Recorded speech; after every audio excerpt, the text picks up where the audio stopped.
Part 1. The Knock at the Door. Some stories don't start with a beginning. They start with an interruption. It was a Tuesday morning, late spring. I had just poured my second cup of coffee and was settling onto the back porch with a mystery novel and a warm breeze. The roses I planted 2 decades ago were in full bloom, and for a moment, life felt simple, peaceful.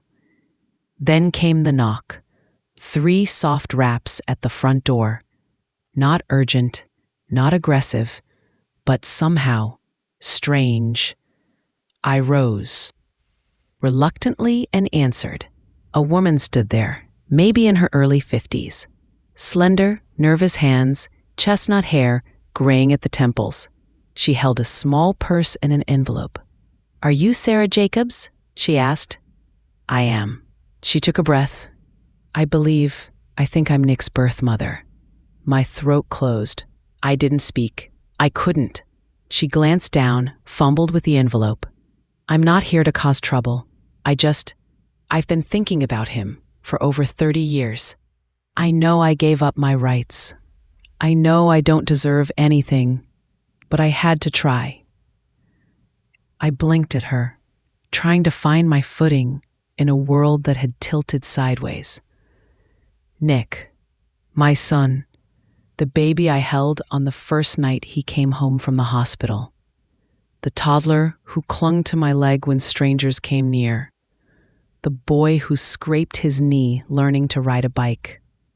The young man who still kissed my cheek before leaving on business trips. Nick was mine. I adopted him when he was 3 days old. He had been left at the hospital, healthy, perfect, unnamed.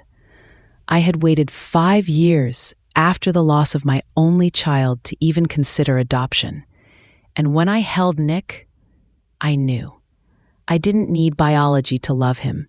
He was my miracle. And now, this woman, this stranger, stood on my porch with trembling fingers and watery eyes and said she had given birth to him. I steadied myself. "I think you should go." She looked down. "I understand." She held out the envelope. "This has my name, my contact information, some things he might want to know. I won't bother you again." She placed the envelope gently on the bench near the door.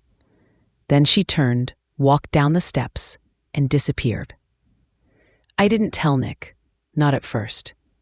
I tucked the envelope in the drawer beneath the phone. I made dinner. I watered the plants. I tried to forget. But forgetting isn't the same as letting go. That night, I took the envelope out and opened it. Inside was a letter, handwritten.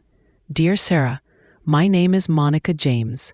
I was 17 when I gave birth to a baby boy at St. Luke's Hospital in 1989. I was scared, alone, pressured by my parents to give him up. I never held him. I didn't even name him. But I thought about him every day, wondered what kind of life he had, if he was happy, if he was safe. I'm not here to take anything from you. I know you're his mother. I know I gave up that right. But if he ever wants to meet me, to ask questions, I'd be grateful. Thank you for loving him. Monica." There was a phone number, an address in Pennsylvania, a recent photo, her standing beside a dog and a teenager who looked nothing like Nick. I stared at it for a long time. Then I tucked it back into the drawer. A week passed.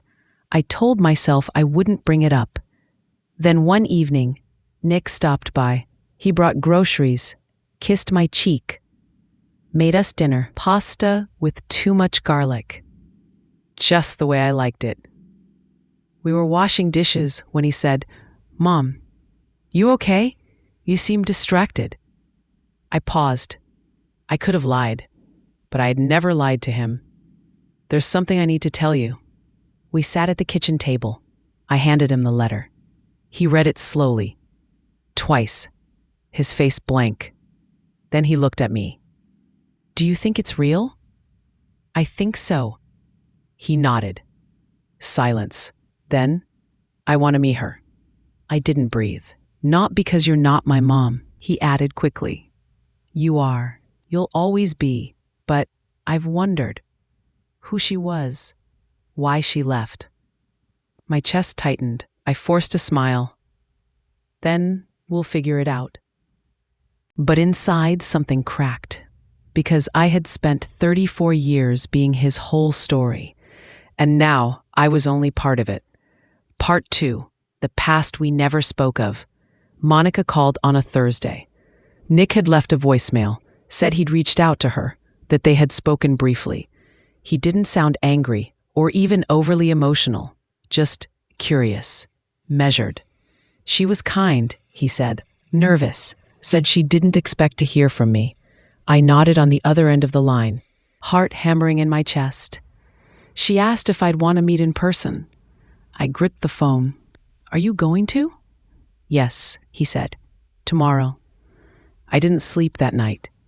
I stared at the ceiling fan, spinning slowly above me, the memories pressing in. Baby Nick in my arms, toddler Nick calling me Mama for the first time, 8-year-old Nick with a soccer trophy, teenage Nick asking me to help him tie his tie. I raised him. I stayed through everything, the fevers, the broken bones, the heartbreaks. I drove him to school. I helped with homework. I listened to every dream.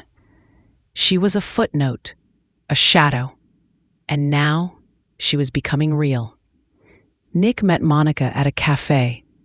He told me afterward that she cried when she saw him, that she apologized immediately, that she said, "You look nothing like me, but you laugh like I used to." He told me she brought photos of herself at 17, a high school ID, a wrinkled hospital bracelet. "She was so young, Mom," he said, and scared. I wanted to scream. "I was scared too," I said, and I didn't leave. He looked at me with those steady eyes. I know that." I turned away, pretending to check the oven. Monica began texting him, sometimes calling. They met twice more. He asked her questions. She told him about her life, that she had never married, worked as a veterinary technician, lived alone. She told him she had spent years wondering if she had done the right thing. "She didn't want to find me until she knew she wouldn't ruin anything," he said. "Too late," I muttered. Nick didn't respond. One night, he brought her up again at dinner. "She asked about you," he said. "What did you say?" "I said you're the most important person in my life, that I wouldn't be who I am without you." I felt tears prick behind my eyes. "Then why does it feel like you're slipping away?" He put his fork down. "I'm not. But I'm allowed to want to know where I came from." And I knew he was right. That didn't make it hurt any less. A few days later, I got a letter. Handwritten, meet cursive. "Dear Sarah, I know this is complicated. I know I have no right to expect kindness, but I want to thank you. You raised a remarkable man. I've never once thought I could replace you. I don't want to. I just want to know him. That's all. With respect, Monica." I sat on the porch for a long time, letter in hand. Eventually, I folded it and placed it in a drawer beside the photo albums. I didn't know if I liked her, but I didn't hate her. I was still learning how to make space, not just for her, but for this new chapter. Part 3, the mother I was, the mother she is. It was Nick's 35th birthday. We always did something quiet, his favorite takeout, a chocolate cake, and usually a movie we both seen a dozen times. But this year, he wanted something different. He wanted Monica to come. "I think it's time," he said, "for you two to meet." I wanted to say no, to tell him it was too soon, too much, that some things were better left unforced. I nodded instead. "All right." She arrived with a store-bought cake and flowers. "Hi, Sarah," she said softly. "Thank you for inviting me." I gave a polite smile. "Of course." We danced through small talk in the kitchen, both of us stiff and cautious. She offered to help. I declined. She offered again. I said yes. It was like sharing space with a version of myself I'd never lived. She watched Nick laugh, tell stories, unwrap gifts, and I saw it. The longing in her face, the ache of lost years, the wonder of seeing what became of something she gave away. I didn't feel pity. I felt rage, and something I hated admitting, fear. After cake, Nick pulled us both into the living room. He made us sit beside each other on the couch for a photo. "Two incredible women," he said. "Both my moms." Monica teared up. I forced a smile. When he left the room, she turned to me. "I can't imagine how hard this is," she said. "I just want you to know, I don't expect anything. I'm not trying to be something I'm not." I looked at her, at the woman who had brought him into the world, then vanished, at the stranger who shared my title, but not my story. "Then what are you trying to be?" She swallowed. "Present, available, if he wants me." I nodded slowly. "He's always had everything he needed." "I know," she said, "because of you." The next week, Nick invited us both to dinner at his apartment. It was awkward at first, then less so. Monica told a story about her dog chewing through a couch. I told one about Nick trying to microwave a Pop-Tart with the foil still on. We laughed. At the same time, it startled us both. Afterward, as we said goodbye, Monica pulled me aside. "I'm not trying to take anything," she said again.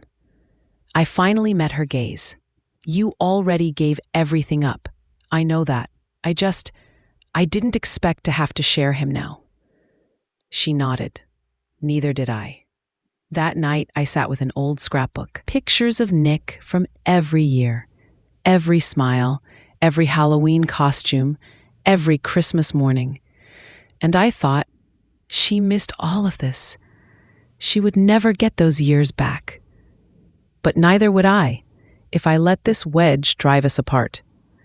A week later, Nick came by. He looked tired, quiet. "I feel like I'm hurting you," he said, "but I'm not trying to choose. I feel split." I took his hand. "You don't have to choose. You never did. I just needed to find a way to let you be whole." He smiled. "I have two mothers now," he said, "and I love you both differently, but fully." Part 4, Letting Go and Letting In. Spring turned into summer. Nick's wedding was 3 months away. He and his fiancée, Dana, were planning something small and beautiful, an outdoor ceremony in the park where he first proposed. He asked Monica and me to stand on either side of him when he walked down the aisle. "I want you both there," he said, "not just sitting, standing with me." I froze. He noticed. "Are you okay with that?" I swallowed. Of course, I'd be honored. And I meant it. Mostly.